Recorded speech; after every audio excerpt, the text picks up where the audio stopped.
খবর এসে পৌঁছলো বিভিন্ন ইলেকট্রনিক মাধ্যমে যে বকেয়া ডিএ ঢোকা শুরু হয়ে গেছে এবং অবশ্যই অবসরপ্রাপ্ত কর্মীদের অ্যাকাউন্টে, অর্থাৎ 2008 থেকে 2018 পর্যন্ত এই পোর্শনের যে বকেয়া ডিএ সেটা অবসরপ্রাপ্ত কর্মচারীদের রাজ্য সরকারের তাদের অ্যাকাউন্টে ইতিমধ্যে রাজ্য সরকারের তরফ থেকে দেওয়াটা শুরু হয়ে গেছে।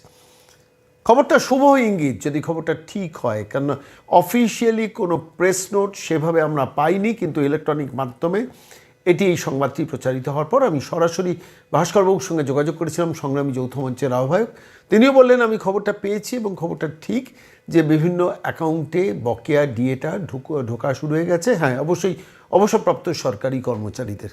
আমি খেয়াল করছিলাম যে 3টে শুভ ইঙ্গিত কিন্তু একটা সরকারের শুরুর পর্বে। প্রথমত 8 দিনের মাথায় 11 তারিখ যে সরকার তার কার্যক্রম শুরু করেছিল নবান্ন থেকে, পরের যে এর বৈঠক ক্যাবিনেট মিটিং পরের সোমবার, সেই বৈঠকে কিন্তু 7ম বেতন কমিশন লাগু হওয়ার ঘোষণা হয়েছিল। এক। দ্বিতীয়ত যেটা হচ্ছে সরকারি কর্মচারীদের এই প্রথম, আবার বলছি সরকারি কর্মচারীদের এই প্রথম সরাসরি নবান্নে বৈঠকে ডাকছেন রাজ্যের মুখ্যমন্ত্রী, দ্যাট টু অন 1 তারিখ বিকেল 5টায়, যেটা সাম্প্রতিককালে রাজ্যের ইতিহাসে বিরলতম ঘটনা। তৃতীয়, এই বকেয়া ডিএটা অবসরপ্রাপ্ত কর্মীদের অ্যাকাউন্টে ঢোকার খবরটা যদি ঠিক হয়, আবার বলছি খবরটা যদি সংবাদটা যদি ঠিক হয়, তাহলে এটা শুভ ইঙ্গিত। অর্থাৎ একটা সরকার 11 তারিখ কাজ শুরু করেছিল, আজকে যখন এই প্রতিবেদন পেশ করছি তখন মাসের শেষ, প্রায় 20 দিনের মধ্যে এই 3টে সিদ্ধান্ত সরকারি কর্মচারীদের জন্য নিল। এখন দেখার বিষয় যে 1 তারিখ যে সরকারি কর্মচারী সংগঠন 4টি সংগঠনের সঙ্গে রাজ্য সরকার, রাজ্যের মুখ্যমন্ত্রী বৈঠকে বসছেন এবং সেই বৈঠকে বসে কি ঘোষণা করেন বা কি আলোচনা করেন এবং কি আলোচনার প্রেক্ষিতে কোন সিদ্ধান্ত পরবর্তীকালে নেন সেদিকে আমাদের নজর থাকবে। কিন্তু সামগ্রিকভাবে আমরা লক্ষ্য করছিলাম যখন 11 তারিখ একটা নতুন সরকার, পরিবর্তনের সরকার ক্ষমতায় এলো, সেই ক্ষমতায় আসার সরকারের পর কেন 7 দিনের মধ্যে সমস্ত সরকারি কর্মচারীদের বকেয়া ডিএটা গত 10 বছর ধরে মামলা করে যেটাকে আটকে রাখা হয়েছিল সেই টাকাটা দিল না কেন, সেটা নিয়ে সোশ্যাল মিডিয়ায় বেশ কিছু মানুষ প্রচণ্ড উচ্চকিত কণ্ঠে প্রতিবাদটা জানাতে শুরু করেছিলেন। আমি কিন্তু বারবার সেই সময় বলেছিলাম একটু সময় দিতে হবে একটা সরকারকে। গত 10 বছর ধরে 2017 সাল থেকে 2026 পর্যন্ত যখন মমতা বন্দ্যোপাধ্যায় সরকার সরকারি কর্মচারীদের হকের ডিএ আটকানোর জন্য লাগাতার আদালতে পয়সা খরচা করে গেছেন, 8 বারের মধ্যে 7 বার তারা আদালতের মামলায় স্যাট, হাইকোর্ট, সুপ্রিম কোর্টে হেরেছেন, তারপরেও প্রতিদিন প্রতারণা করে গেছেন, দিচ্ছি, দেবো, এই তো কমিটি তৈরি হয়েছে বলে এই ধরনের প্রতারণা তৈরি করেছেন। তার প্রেক্ষিতে দাঁড়িয়ে যখন সরকারটা পরিবর্তিত হলো, সেই সরকারে যখন নতুন সরকার ক্ষমতায় এলো, সেই সরকারকে একটা নির্দিষ্ট সময় দেওয়াটা খুব জরুরি প্রয়োজন ছিল। অনেকে বোঝেননি, অনেকে অতিষ্ঠ হয়ে গিয়েছেন, এই কী হলো, একটা সরকার, নতুন সরকার ক্ষমতায় এসেই তো সরকারি কর্মচারীদের ডিএটা মিটিয়ে দেওয়া উচিত ছিল। আমি বিশ্বাস করিনি সেই পন্থায়, আমি বিশ্বাস করিনি সেই চিন্তায়। আমি আবারও বলছি একটা সরকারকে সময় দেওয়া দরকার এবং সেই সরকার কিন্তু 1 মাসের মধ্যে নয়, 20 দিনের মধ্যে, 4 তারিখ নির্বাচিত হয়েছেন ঠিকই, 9 তারিখ শপথ গ্রহণ করেছেন ঠিকই, 11 তারিখ থেকে নবান্নে কাজ শুরু করেছেন, 11 থেকে 30 তারিখের মধ্যে একটা সরকার যখন 3টে সিদ্ধান্ত সরকারি কর্মচারীদের নিয়ে নিল, আমি প্র্যাকটিক্যালি বলবো 3.5টে সিদ্ধান্ত নিল। কি সিদ্ধান্ত নিল আমি আরেকবার রিপিট করি, যে 8 দিনের মধ্যে কাজ শুরু করার 8 দিনের মধ্যে 7ম বেতন কমিশনের ঘোষণা, দ্বিতীয়ত কাজ শুরু করার 3 সপ্তাহের মধ্যে সরকারি কর্মচারীদের নিয়ে নবান্নে বৈঠক করা, সেই দিন ধার্য করা 1 তারিখ সেই দিন, তৃতীয়ত হচ্ছে যদি এই রিপোর্টটা ঠিক হয়, যে রিপোর্টটায় বলছে যে অবসরপ্রাপ্ত কর্মচারীদের আগে ডিএটা মেটানো, বকেয়া ডিএ মেটানোর কাজটা শুরু হলো।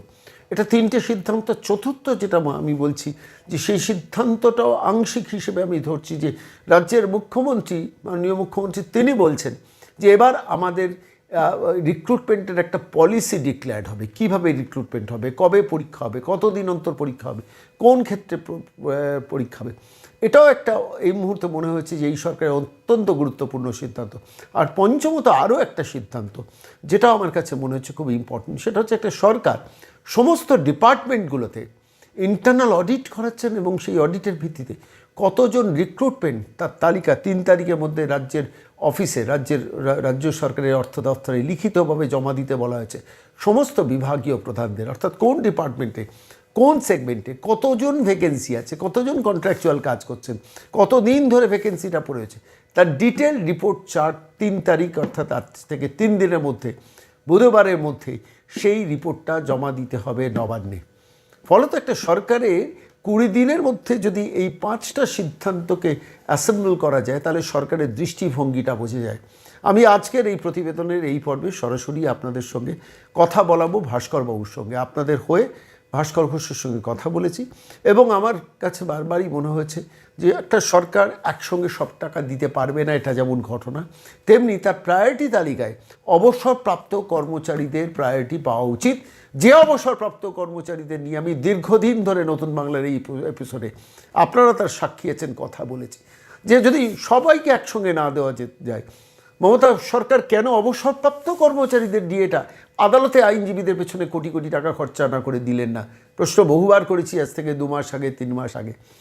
আজকে সেই দিনটা এসছে যখন যদি সত্যিই যে এই রিপোর্টটা অফিসিয়ালি আমরা কোনো প্রেস নোট হিসেবে পাইনি কিন্তু বিভিন্ন ইলেকট্রনিক মিডিয়ায় পেয়েছি যে অবসরপ্রাপ্ত কর্মচারীদের অ্যাকাউন্টে টাকা ঢুকছে, এই রিপোর্ট যদি সত্যি হয় বলতেই হবে নতুন সরকারের দৃষ্টিভঙ্গিটা অত্যন্ত ইতিবাচক। কেন বারবার আমি ব্যক্তিগতভাবে মনে করেছি, আপনাদের সামনে বলেওছি, যে মানুষগুলো জীবনের শেষ প্রান্তটা কাটাচ্ছেন, যে মানুষটা জীবনের শেষ ইনিংসটা ব্যাট করছেন, সেই মানুষটাকে অগ্রাধিকারের তালিকায় আনা উচিত।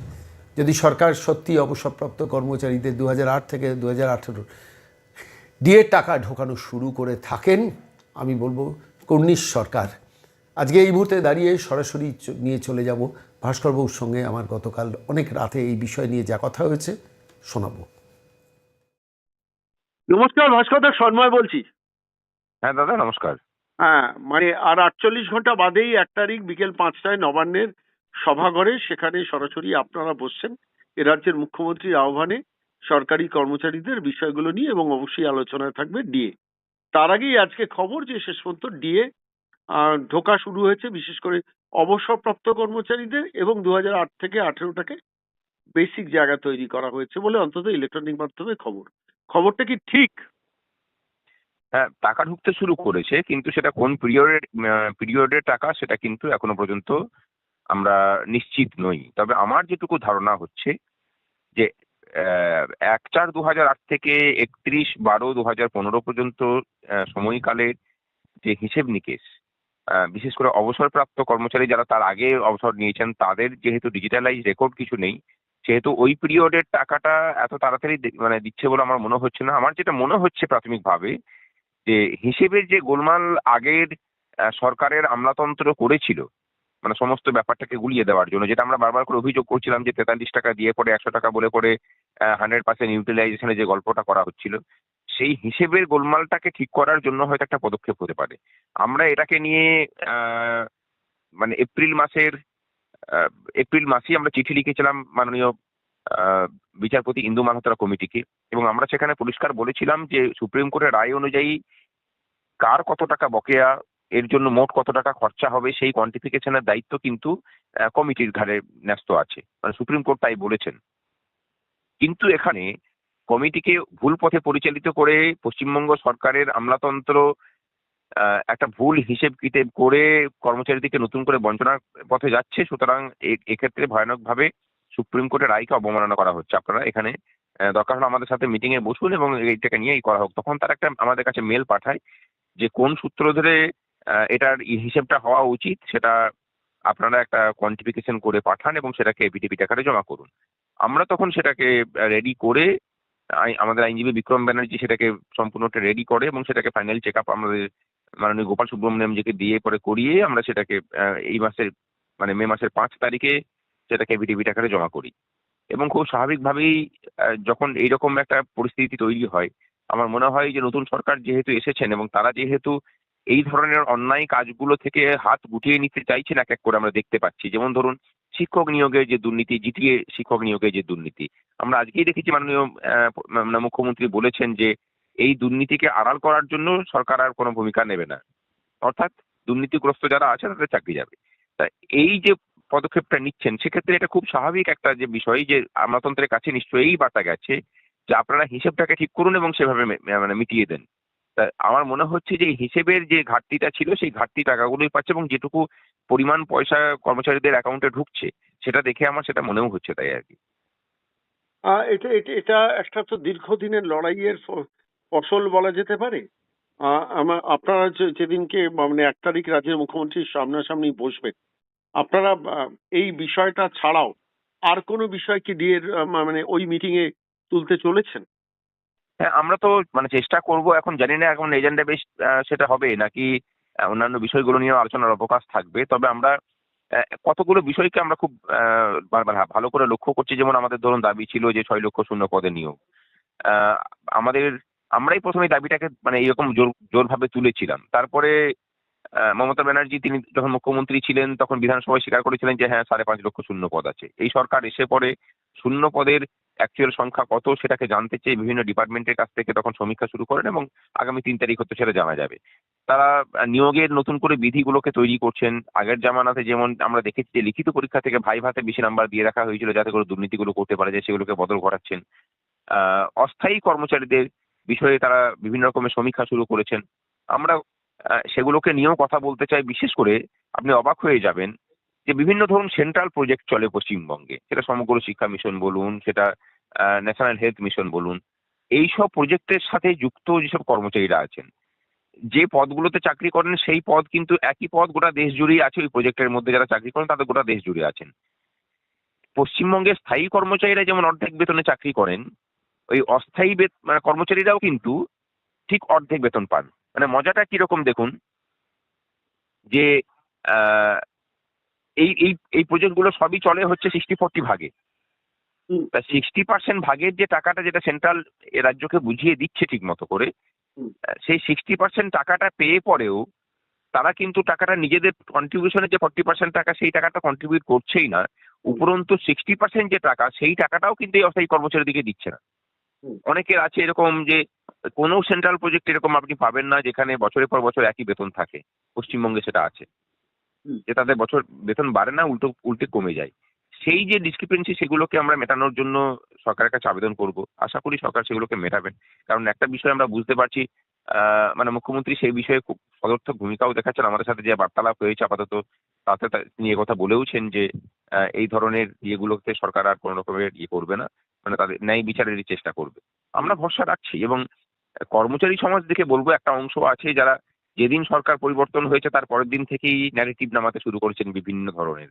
তাদেরকে বলবো যে স্বাধীনতার পর থেকে তো ন্যারেটিভ নামিয়ে নামিয়ে পশ্চিমবঙ্গের 12টা বাজিয়েছেন। একটু অপেক্ষা করুন, সময় দিন।